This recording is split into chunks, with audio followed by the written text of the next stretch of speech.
everybody. Chip, thank you so much.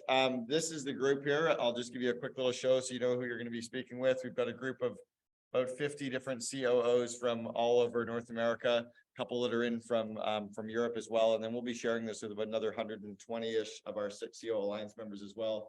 It was really great seeing you last week at TED. So, and you did an amazing talk again at TED, which is incredible. Chip was actually on the main stage at TED. It wasn't a TEDx talk. It was like the real deal. There's only 120 main TED talks done every year. And you've been on the main stage how many times? 3. Yeah. That's like you and Simon Sinek maybe, and Esther Perel, and I don't know. Yeah. A select few have only ever been on twice, but to be on 3 is like, that's God tier. So thank you for coming to share with us today. I'm going to read your bio and then we'll let you have the floor. Great. So Chip Conley joined the tiny tech startup Airbnb nearly a decade ago after a successful career as a boutique hotel company founder and CEO. He was twice the age of the average Airbnb employee, which earned him the title Airbnb's modern elder, who was as curious as he was wise. As the internal mentor to the young Airbnb CEO, Brian Chesky, Chip got to see the value of intergenerational collaboration on a company that has now grown to be his most valuable hospitality company in the world. His best-selling book, Wisdom at Work, The Making of a Modern Elder, is a testament to rethinking the value of having 5 generations in the workplace and why more companies are doing their best to encourage the older workers to stay in the workplace longer. Chip's Modern Elder Academy has had more than 2,000 alums who've come to the Mexican beachfront campus, and MEA will be opening 2 campuses in Santa Fe and New Mexico soon. Chip and I first met back in 2007 at one of his Joy de Vivre hotels in, I think it was like Palo Alto area or somewhere. I was down for the TIE, the Hindu Entrepreneurs event, and I was there with Razor Suleiman from I Love Rewards, and we met properties. Fell in love with one of his properties enough that we actually ran a CO Alliance event at the Saguaro Hotel here about 7 years ago. Sadly, that was after you'd sold the chain and they didn't do the same justice as to what you had been doing when you were running. We tried, but I've always been following his work. I've been very enamored with his work, but also with him as a human. I've hung out with him a little bit at Burning Man, and I really want to be able to let you speak. So the floor is yours. Thank you. Wow. Well. Thank you. What I'm going to do is, we've got, I think, 45 minutes, if I'm not mistaken, and I'm going to give you a little bit of my history and what I've learned along the way. Talk a little bit about wisdom management, not knowledge management, but wisdom management, and why I think it is a strategic differentiator for the future. I'll talk a little bit about MEA and why I created the world's first midlife wisdom school, and then we'll wrap and we'll do Q&A. I'd like to a lot of time for Q&A because unlike Dandiapani, who I've never met, never even heard of him, but he seems, in the 5 minutes I heard him, he sounds fascinating. And I have a deep and rich interest in spiritual life. The fact is that, I've been sitting where you've been sitting. I have been a COO, I've been a CEO, I've been a founder. I've been a modern elder. I'll explain that. So I understand what it's like to be in the trenches, operating a business in a very competitive world. Long story short is I went to Stanford undergrad, went to Stanford Business School straight out of undergrad. The 2 youngest people in my business school class were me and Seth Godin. I was younger than him by 4 months. And Seth and I wrote a book together while we were in business school. And he remains one of my closest friends. So 2 years out, I graduated from Stanford Business School at 23. Crazy, huh? Back in those days, you could do that occasionally. And then I went to work for a real estate developer, a commercial real estate developer in San Francisco. And that's what I wanted to do when I grew up. I knew I wanted to, I was born 5 miles from Disneyland. And I knew that I just was fascinated by Disneyland and Walt Disney and the idea of creative real estate development that made the world a happier place. That sounds just so completely idealistic and crazy, but that's really where my head was at in my early 20s. And I started studying boutique hotels in my mid 20s. And I was really fascinated by the fact that the hotel industry didn't see boutique hotels coming. The Marriotts and the Hiltons had no idea. They thought that the number one thing that people wanted was predictability and consistency. And people want that. That's sort of like, I wrote a book called Peak, How Great Companies Get Their Mojo from Maslow. The base of the pyramid is you want your expectations met. But the reality is, as those basic needs are met, you want something more. And the chain hotel industry just didn't figure that out. And so I told my partners at the real estate development company I was in that I wanted to start a hotel division focused on boutique hotels. They had no idea what a boutique hotel was. And I had to explain that. And then they said, we're not getting in the hotel business, Chip. Go start your own company. And they said it sort of as a throwaway line because I was 25 at the time, 2 years out of business school. And I decided to go start my own boutique hotel company. I finished the business plan at age 26, called it Joie de Vivre because, it's a terrible name, by the way. I mean, like, how do you spell it? Like, what does it mean? It means joy of life. How do you pronounce it? But it was the umbrella brand for what became 52 boutique hotels around California. And so I started that at 26, not knowing anything about the hotel business, and ran the company for 24 years. While I ran that company, I learned a hell of a lot at the intersection of psychology and business. And many of my books that I've written have been really, at that spot, at the intersection of psychology and business. Because I think the most neglected fact in business is that we're all human, and we just sort of forget that when we're looking at the balance sheet or when we're looking at a strategic plan. So understanding psychology and how it applies to teams is really important. Don Giappani a moment ago was talking about, it sounded like he was talking about something related to how as leaders, our emotions are almost contagious. I think CEO is the chief emotions officer, because the more senior you are in an organization, the more your emotions affect others. And we don't really recognize that. So the truth is that in the last 2 years of my 24 years of running that company, my emotions were awful. And it doesn't mean I was like throwing things at people. I was just depressed. I didn't want to be doing this anymore. And I could see after having my company having survived the dot-com bust in 9/11, and we were now the second largest boutique hotelier in the US, even though all of our hotels were just in California. I could see the Great Recession coming. And I realized I didn't want to do this anymore. And I went through a really dark period from around age 45 to 50. And there's now something called the U curve of happiness. It's popularized. A lot of people know about it. It's social science research that shows that there's a long, slow decline in life satisfaction between your early 20s and bottoming out around 45 to 50. Anybody in the room there, age 47.2 right now?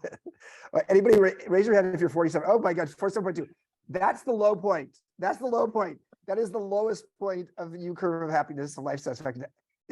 How are you feeling these days? What's your name? My name is Michael. How's things going?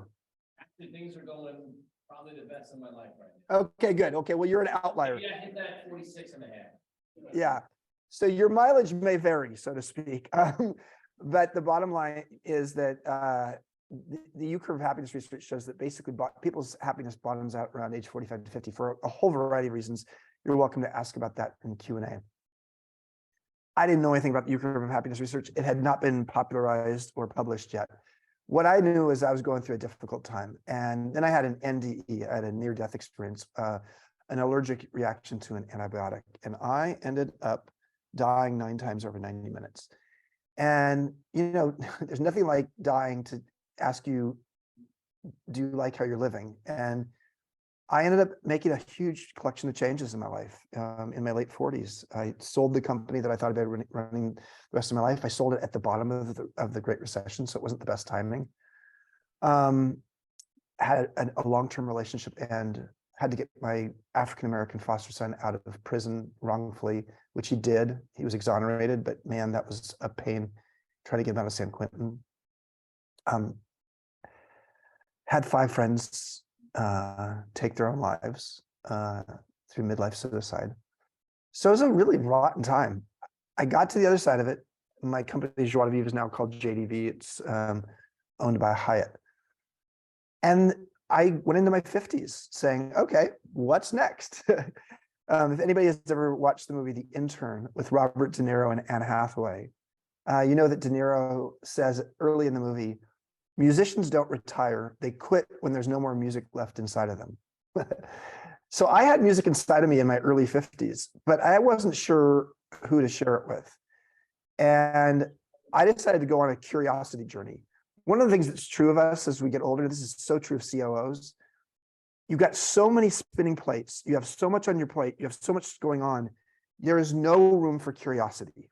And I had, all of a sudden I had some space in my life, I had some curiosity, and I went out and studied a bunch of topics that I was really interested in, like emotions or hot springs or festivals. And yes, Cameron and I have seen each other at Burning Man because I was a founding board member of Burning Man.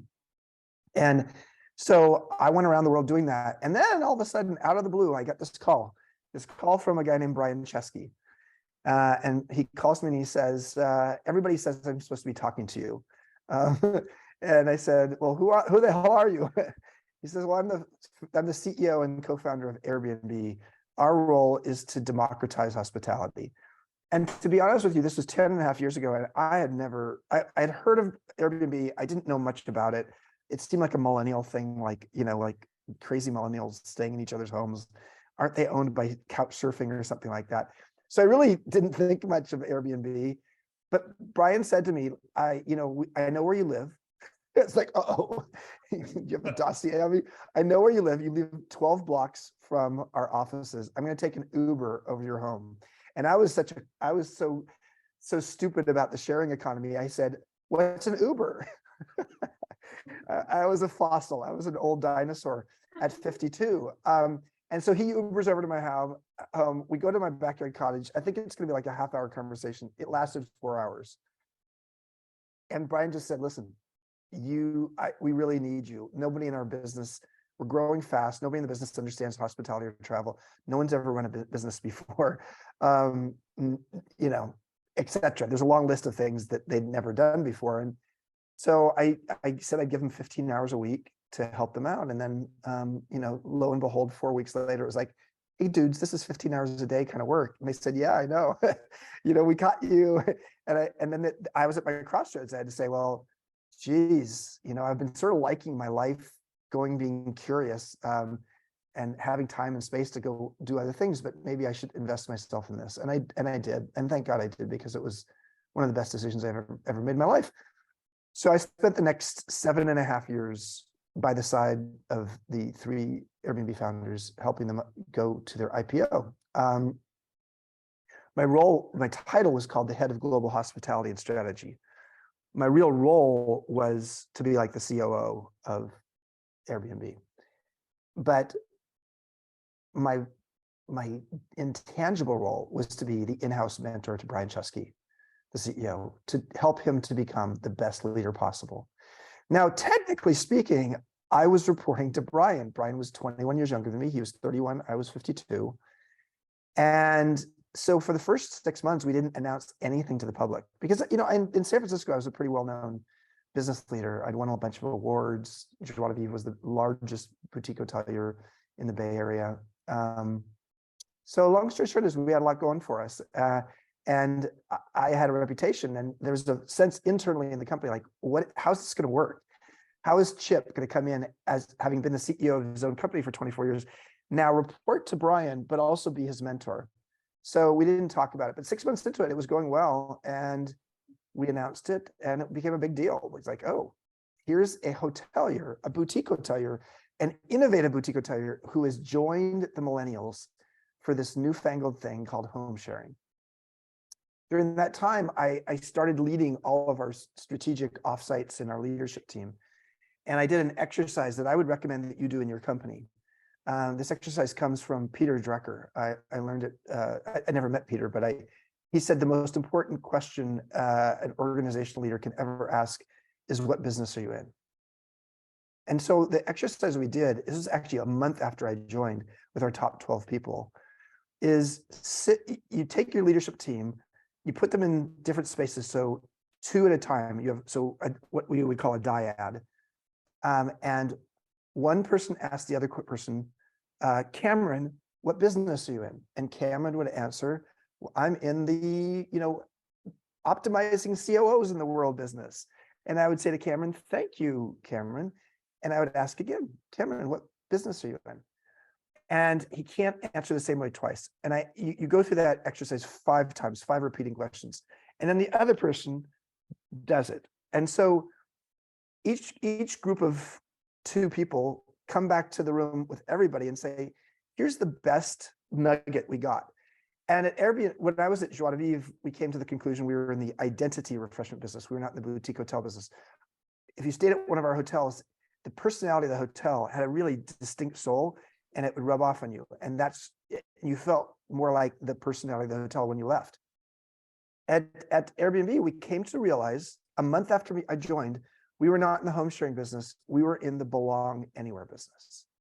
And once we knew that, we changed our operating philosophy, how we marketed for hosts, how we trained hosts, how we did our advertising campaigns to focus on belong anywhere. So lo and behold, I loved my time there. They started calling me the modern elder. I didn't like that a whole lot. I thought they're just making fun of my age, but they said, listen, Chip, you're twice the age of the average person here.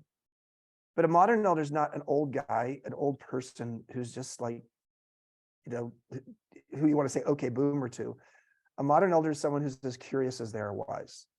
And you joined a company having never been in a tech company before. And you were in charge of the strategy and pretty much running a tech company. And you had no experience in a tech company. And we love how you've been willing to be a beginner in your 50s. But we also love your wisdom. We love that you have emotional intelligence. And you are investing in our culture, knowing that another Peter Drucker is saying, culture eats strategy for breakfast. We need to make sure we have a really strong global employee culture. So long story short is that was my time at Airbnb. It was fascinating. Yes, we got to IPO. Yes, Airbnb became the most valuable hospitality company in the world. At one point, it was worth more than Marriott, Hilton, Four Seasons, Hyatt, and Intercontinental combined. What in the hell is that? It's not compared now, but it's still done well. It's been a pretty consistent stock. And to my great pride, Brian, a guy who went to Rhode Island School of Design, had no background in business, had never taken a business class in his life, is the CEO of the public company, the most valuable public company in the hospitality space. Who would expect that of Brian, now age 41? So during that time there, I started asking the question, what's a modern elder? And what is midlife? I went through my midlife period, but then I had a bad period, then I had a good period. And I started writing a book called Wisdom at Work, The Making of a Modern Elder, as Cameron mentioned. And as I was writing that book, I was writing it down in Baja, where I had a beach home, an hour north of Cabo San Lucas on the Pacific Ocean. And one day I went for a run on the beach and I had a Baja aha. I had an epiphany. And the epiphany was, why is it that we don't have any schools or tools for people in midlife to reimagine and repurpose themselves and maybe cultivate their wisdom along the way? So I decided to create the world's first midlife wisdom school, calling it the Modern Elder Academy, but better known as MEA, and funding it, myself, with a 5-acre campus on the beach in Baja, 2 campuses opening in Santa Fe, New Mexico, one a 2,600-acre regenerative horse ranch, and one of a historic Catholic seminary and retreat center in town in Santa Fe. Online programs, globally, 3,500 alumni from 42 countries, 26 regional chapters around the world. It's sort of like a movement. And it's been a phenomenal experience to look at how do we help people actually reimagine and repurpose themselves, whether they've gone through the transition of a divorce or a job change or becoming an empty nester or their parents passing away or menopause for women or a health scare, moving where you're living, some spiritual awakening inside of you. There's a lot of transitions that happen for people. And we've had people as young as 28 and as old as 88. The average age is 54. But a good 16%, 1 out of every 6 people who come to MEA is a millennial. So it is not just people sort of later in life, because there are a lot of people who want to cultivate and harvest their wisdom. I'll give you my one, I just want to look at the time here. Okay, good, I got some time.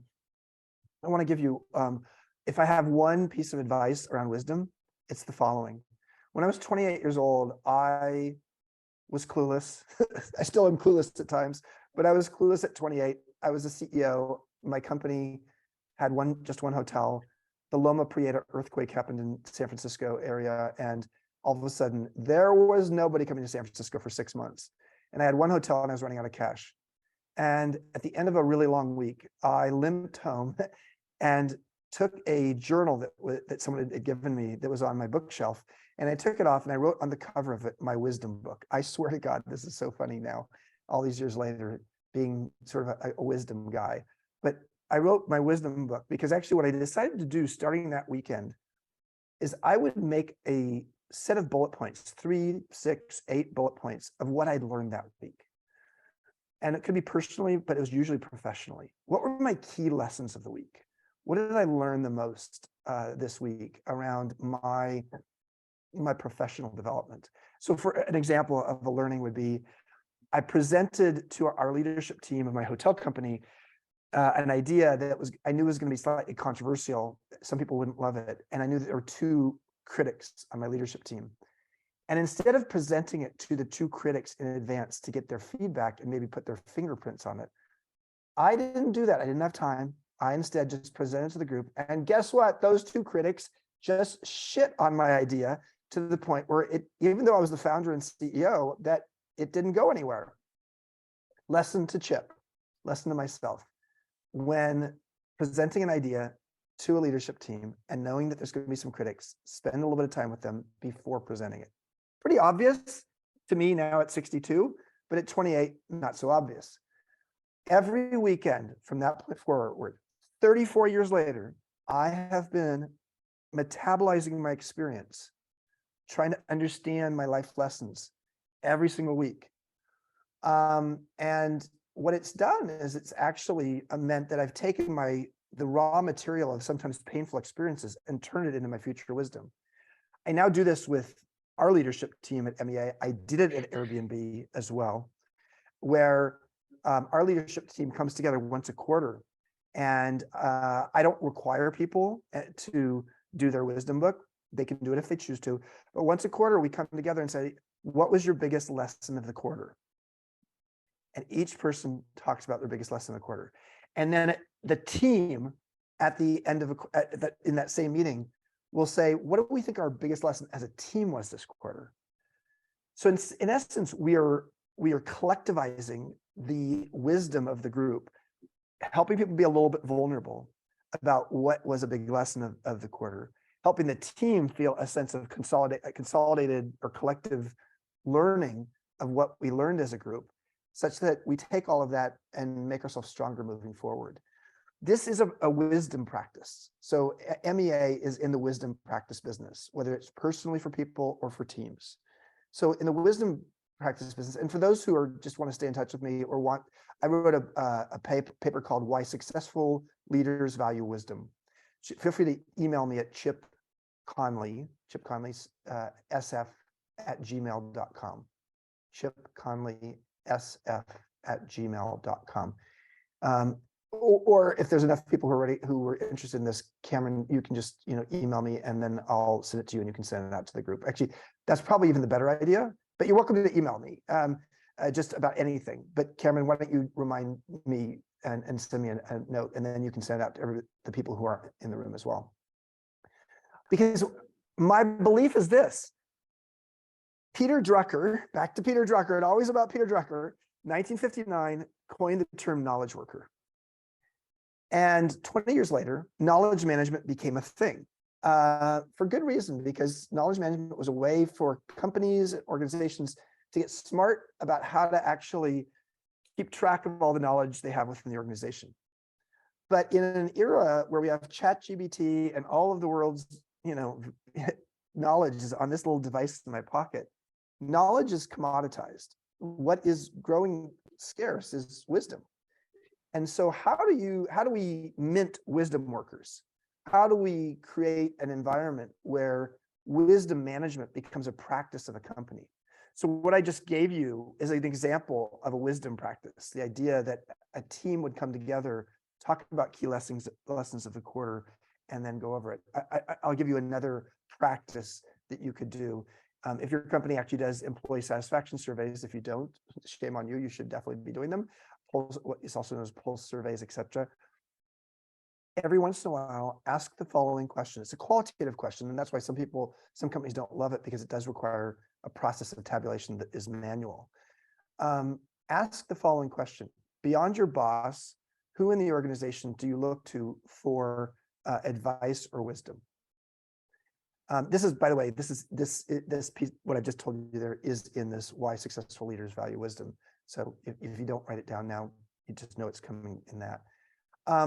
What that did for us at Airbnb is the first time we did this, we had 1,000 employees. I joined the company when we had 125 employees. I left the company when we had 3,500. Actually, it was more at one point as well. Actually, frankly, left the company full time. I went to strategic advisor role, and the company grew to 7,500 employees. So long story short is when we had a list of the top 20 wisdom keepers in the organization, we could create a wisdom heat map of where does wisdom reside in the organization. And then we can actually start asking ourselves, these are people who are perceived why as wise. Why is that? Let's see what's common amongst them, which we did. We saw that three of the most important wisdom characteristics that people have are someone who's a great listener.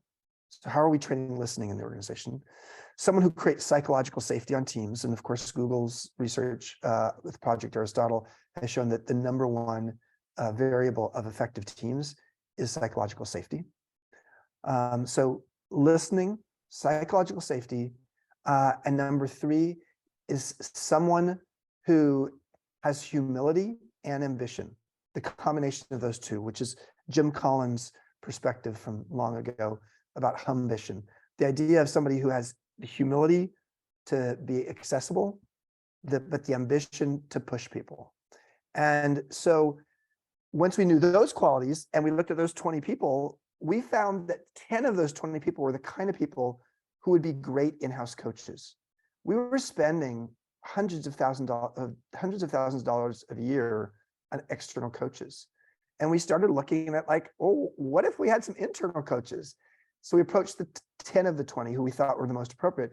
And we said to them, hey, what if we trained you to be a coach and you spent half time now on what you're currently doing? So we'd cut back your scope of work by half and half of your time as an internal coach to see if you like it. It was a huge and positive initiative. Not only did we save money, but we really helped people. We also helped to create mutual mentorship in doing this. So across the generations, because we found there were young people who could teach older people in the organization about technology and technological thinking. And there were older people who could teach about, EQ.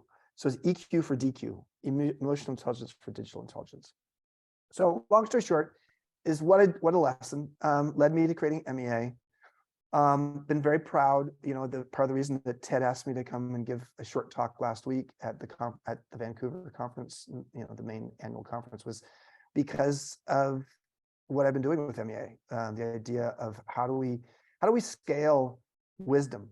How do we help organizations and people cultivate what they've learned and apply it, not just for their own benefit, but for the benefit of others as well. So that's really it. I'm going to sum up by just saying, I get being CEO, COO is the hardest job in an organization. It really is.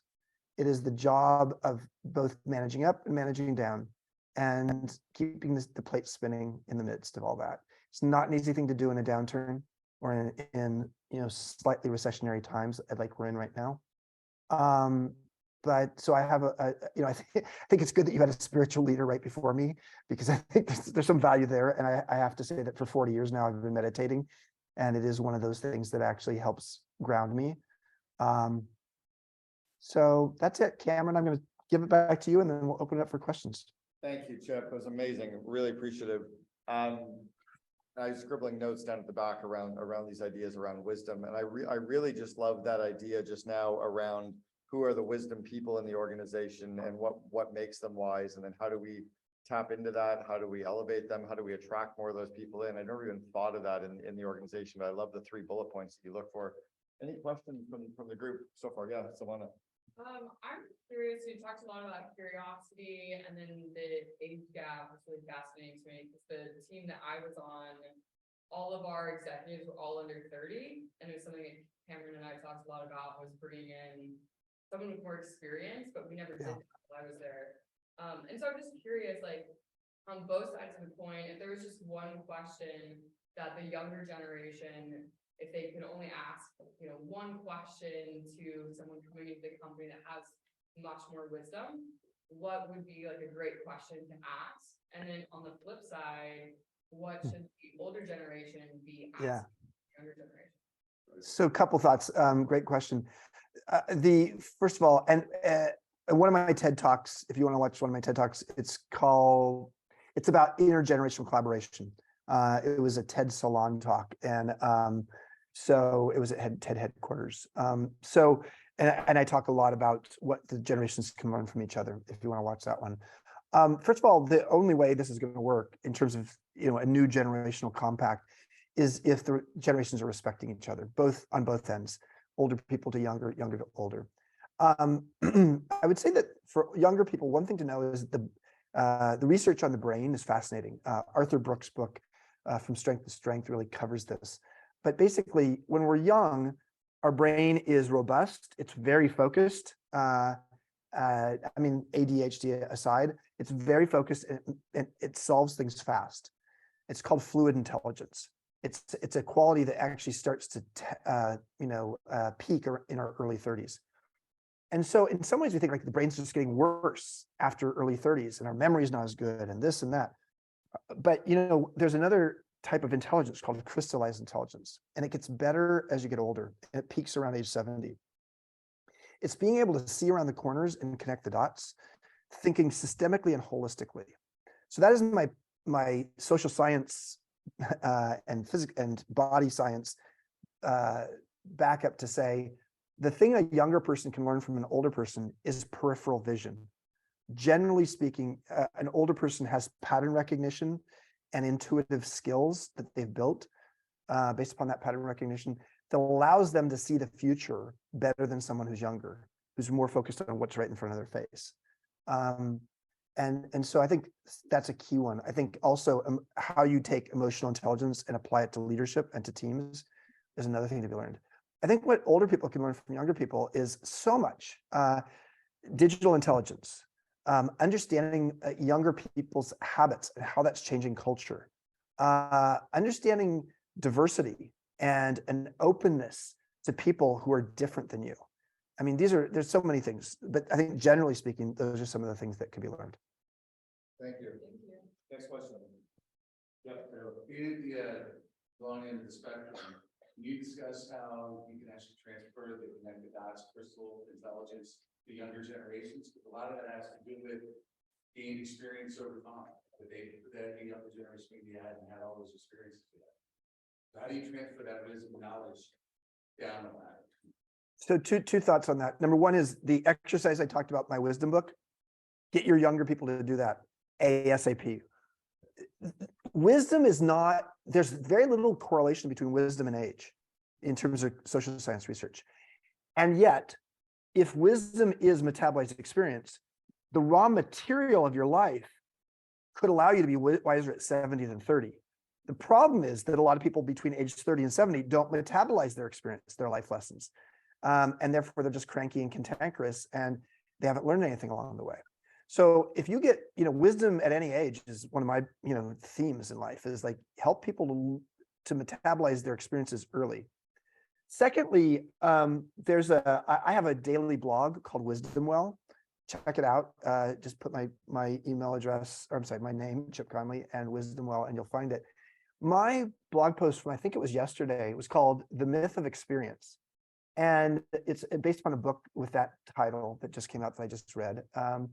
And one of the things that the authors talked about is creating experience coaches An experienced coach is someone, and it's really what a coach does, but it's really a sort of a subset of a specialty as a coach, is someone who goes really deep in helping someone else understand the experiences they've had and what they're supposed to learn from them.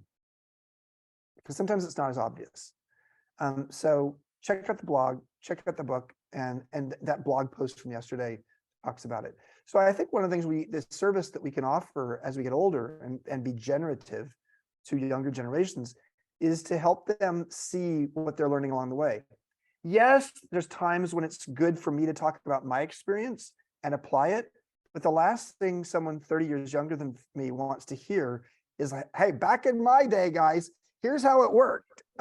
Because frankly, wisdom without context isn't worth anything. What does that mean? It means you may have a lot of wisdom, but if you're packaging it in a way that is not very digestible by someone younger than you, and it's sort of like you're talking as if you're superior because you have years, people are just going to reject you. My book, talks about this a lot. Wisdom at Work talks about this a lot. It's like there are 4 steps to becoming a modern elder. First of all, you have to evolve and be willing to let go of things. Secondly, you need to learn and become a beginner again. And I learned all this at Airbnb. Thirdly, you got to be a great collaborator. And fourthly, you counsel. But the counsel, the idea that you're the advisor, happens last after you've built those other 3 things first. Because if you actually go straight to counsel first, a lot of younger people will just say, okay, boomer, the world is different than the way you see it. All right. This is Cameron. I've got a question for you. Yeah. Little bit self-serving, but years ago, probably a decade ago, you wrote a list of the 300 best festivals to go to in the world. I just sent it to my wife while you were chatting, saying that we've got decades of festivals ahead of us, but Africa Burn is on the list for this year. I need you to give me the top 3. But can you summarize the 3? If we could only go to 3, which 3 should we go to? Okay. Well, and yes. So let me give a background on that. So after I sold my company, I had space. I wanted curiosity in my life. I asked myself the following question: what are some topics? Again, Peter Drucker again. Peter Drucker is the theme today. Peter Drucker said that every 2 years he would learn a new topic that he knew nothing about, that had nothing to do with being a management theorist and business school professor and author. And so I decided, okay, what are the things I'm curious about? And I came up with 3: hot springs, emotions, and festivals. And I learned a lot about each 3. And the festival was the one that I actually spent the most time on. And I created a website called Fest 300 that no longer exists, with the 300 best festivals in the world. We have an annual award for the 300 best festivals. So that's the background. I actually mentioned one of them here, and I'm going to give you 4 because none of you are going to go to this because it's just too complicated to go to. Maha Kumbh Mela. I was talking to the previous guest. What's his name? Dandapani? Dandapani. It's the largest festival in the world. 100 million people at the Ganges River in India. Hindu devotional festival. It goes for 55 days. It's nuts. If you look, yeah. So let's go to 3 others. I love the New Orleans Jazz and Heritage Festival. I love that it's a weekend in which New Orleans opens, or it's a few days long. New Orleans opens everybody's front yards, and it's just a beautiful experience. It's not just jazz; it's all kind of music. So I would say that's one of my favorites. I am a huge fan of, well, of course, Burning Man, but I'm not going to count Burning Man. There's a festival in Italy called Il Palio that's really interesting. It's been going on for 500 years.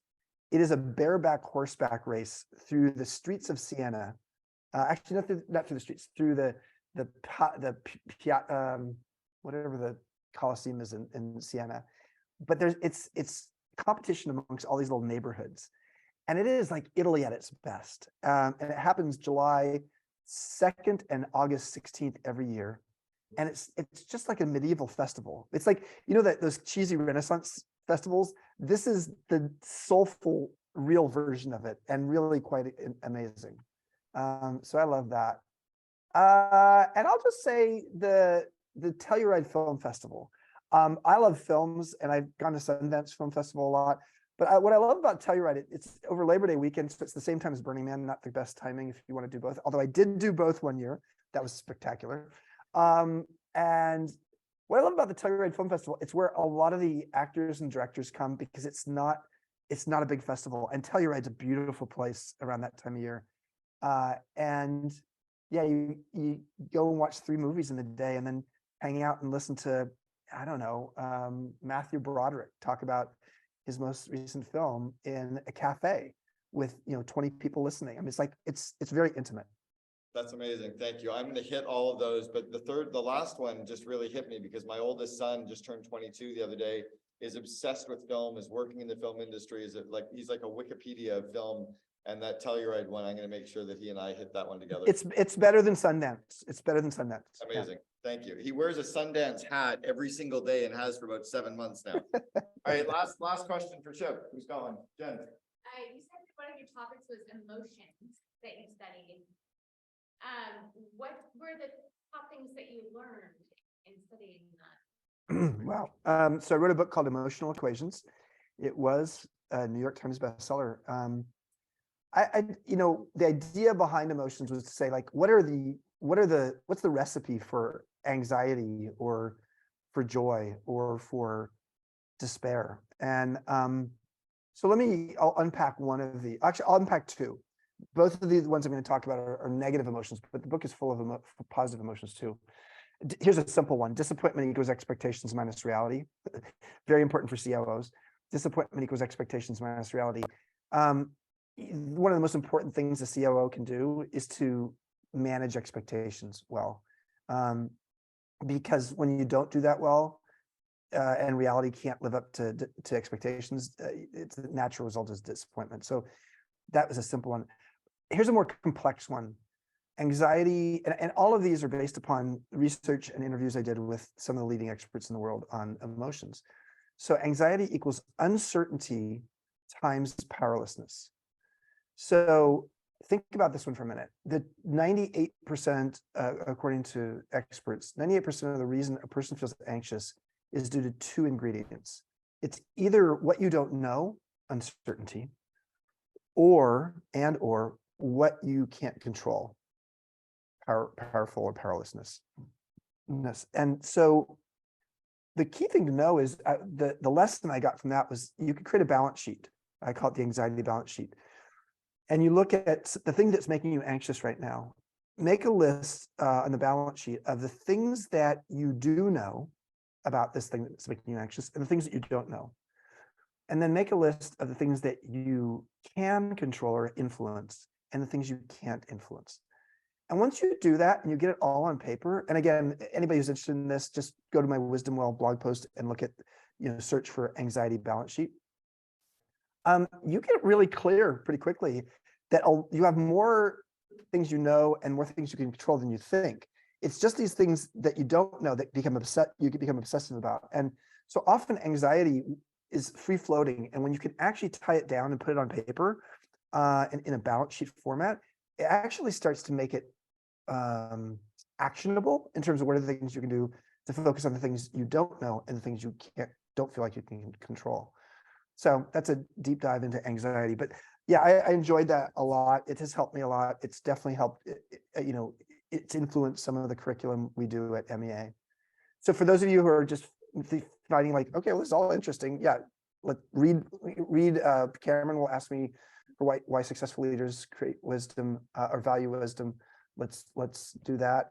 Secondly, do Wisdom Well, my blog post. It's free. If you just subscribe, it's a free subscription. You get an email from me every morning. Sort of like Seth. So Seth and I have something in common. We both have a daily blog.